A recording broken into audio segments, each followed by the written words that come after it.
បាទគ្រប់ជំរាបសួរបាទអង្គពូមីទាំងអស់គ្នាមកមើលមកទេ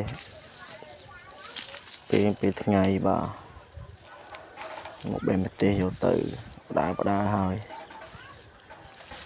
មកទេអត់សូវល្អមកទេនេះងាប់ខ្លះល្អខ្លះ